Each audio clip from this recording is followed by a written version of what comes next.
ದೊಡ್ಡಬಳ್ಳಾಪುರ ತಾಲೂಕಿನ ಶ್ರೀ ಕ್ಷೇತ್ರ ಘಾಟಿ ಸುಬ್ರಹ್ಮಣ್ಯ ಕ್ಷೇತ್ರ ಸಭಾಂಗಣದಲ್ಲಿ ನಡೆದ ಸುದ್ದಿಗೋಷ್ಠಿಯಲ್ಲಿ ಮಾತನಾಡಿದ ಮುಜರಾಯಿ ಸಚಿವ ರಾಮಲಿಂಗಾರೆಡ್ಡಿ, ಘಾಟಿ ಸುಬ್ರಹ್ಮಣ್ಯ ದೇವಾಲಯಕ್ಕೆ ಪ್ರತಿ ವರ್ಷ ಸುಮಾರು 25 ಲಕ್ಷಕ್ಕಿಂತ ಹೆಚ್ಚಿನ ಭಕ್ತರು ಬರ್ತಾರೆ. ಸುಸಜ್ಜಿತ ಅನ್ನ ಸಂತರ್ಪಣೆ ಸೌಲಭ್ಯ ಭಕ್ತರಿಗೆ ಒದಗಿಸುವುದು ಮುಖ್ಯ. ಹಾಗಾಗಿ ದಾಸೋಹ ಭವನ ಮುಂಭಾಗವು ಹೊಯ್ಸಳ ಶೈಲಿಯಿಂದ ಕೂಡಿರಲಿದೆ ಎಂದರು. ರಥೋತ್ಸವದ ಸಂದರ್ಭದಲ್ಲಿ ಭಕ್ತಾದಿಗಳಿಗೆ ಅನುಕೂಲವಾಗುವಂತೆ ರಥಬೀದಿ ನಿರ್ಮಿಸಲಾಗುವುದು. ದೇವಾಲಯದ ಸುತ್ತಲೂ ಕಾಂಕ್ರೀಟ್ ರಸ್ತೆ, ಶೌಚಾಲಯ ವ್ಯವಸ್ಥೆ ಹಾಗೂ 1.5 ಕೋಟಿ ವೆಚ್ಚದಲ್ಲಿ ಅತಿಥಿ ಗೃಹವನ್ನು ಅಭಿವೃದ್ಧಿ ಮಾಡಲಾಗುತ್ತದೆ. ರಸ್ತೆ ಅಭಿವೃದ್ಧಿಪಡಿಸಲಾಗುವುದು. ಮುಂದಿನ ದಿನಗಳಲ್ಲಿ ಶುದ್ಧ ತುಪ್ಪದಿಂದ ಮಾಡಿದ ಲಡ್ಡುವನ್ನು ಪ್ರಸಾದವಾಗಿ ವಿತರಿಸಲು ಕ್ರಮ ಕೈಗೊಳ್ಳಲಾಗುವುದು.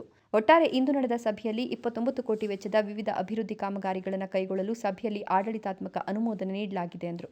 ಶ್ರೀ ಘಾಟಿ ಸುಬ್ರಹ್ಮಣ್ಯ ಅವರ ಬ್ರಹ್ಮ ರಥೋತ್ಸವ ಡಿಸೆಂಬರ್ 25ರಂದು ನಡೆಯಲಿದೆ. ಈ ಬಾರಿ ವಿಶೇಷವಾಗಿ ಪುಷ್ಪಾಲಂಕಾರ, ದೀಪ ಅಲಂಕಾರಗಳಿರುತ್ತದೆ. ಭಕ್ತಾದಿಗಳ ಅನುಕೂಲಕ್ಕೆ ಕುಡಿಯುವ ನೀರಿನ ವ್ಯವಸ್ಥೆ, ಕ್ಯೂ ಲೈನ್ ವ್ಯವಸ್ಥೆ, ತಾತ್ಕಾಲಿಕ ಶೌಚಾಲಯ ವ್ಯವಸ್ಥೆ ಮಾಡಲಾಗುವುದು. ಈ ಬಾರಿಯ ಘಾಟಿ ಜಾತ್ರೆಯಲ್ಲಿ ಜಾನುವಾರುಗಳಿಗೆ ಹಾಗೂ ಬರುವ ಭಕ್ತಾದಿಗಳ ವಾಹನಗಳಿಗೆ ಸುಂಕ ಇರೋದಿಲ್ಲ. ಹಿರಿಯ ನಾಗರಿಕರಿಗೆ, ವಿಶೇಷ ಚೇತನರಿಗೆ, ಗರ್ಭಿಣಿ ಬಾಣಂತಿಯರಿಗೆ ನೇರವಾಗಿ ದರ್ಶನಕ್ಕೆ ಅವಕಾಶ ಕಲ್ಪಿಸಲಾಗುವುದು. ಡಿಸೆಂಬರ್ 10ರಿಂದ 18ರವರೆಗೆ ರಾಸುಗಳ ಜಾತ್ರೆ ನಡೆಯಲಿದೆ.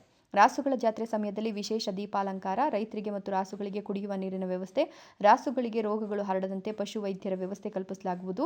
ರಾಸುಗಳ ಜಾತ್ರೆಗೆ ಆಗಮಿಸುವ ರೈತರಿಗೆ ತಿಂಡಿ ಮತ್ತು ಊಟದ ವ್ಯವಸ್ಥೆಯನ್ನು ದೇವಾಲಯದ ವತಿಯಿಂದ ಕಲ್ಪಿಸಲಾಗುವುದು ಎಂದರು. ಜಿಲ್ಲಾ ಉಸ್ತುವಾರಿ ಸಚಿವರಾದ ಕೆಎಚ್ ಮುನಿಯಪ್ಪ ಮಾತನಾಡಿ, ಘಾಟಿ ಕ್ಷೇತ್ರ ಅಭಿವೃದ್ಧಿಗೆ ಪ್ರಾಧಿಕಾರ ರಚಿಸಲಾಗಿದೆ.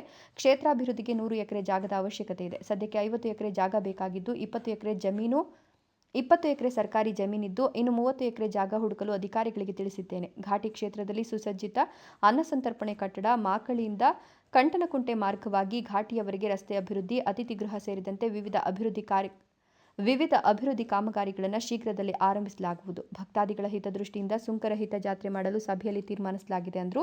ಘಾಟಿ ಕ್ಷೇತ್ರ ಅಭಿವೃದ್ಧಿಗೆ 29 ಕೋಟಿ ಆಡಳಿತಾತ್ಮಕ ಅನುಮೋದನೆ ಸಿಕ್ಕಿದ್ದು 16 ಕೋಟಿ ವೆಚ್ಚದಲ್ಲಿ ದಾಸೋಹ ಭವನ ನಿರ್ಮಾಣ ತೀರ್ಮಾನಿಸಲಾಗಿದೆ ಎಂದರು.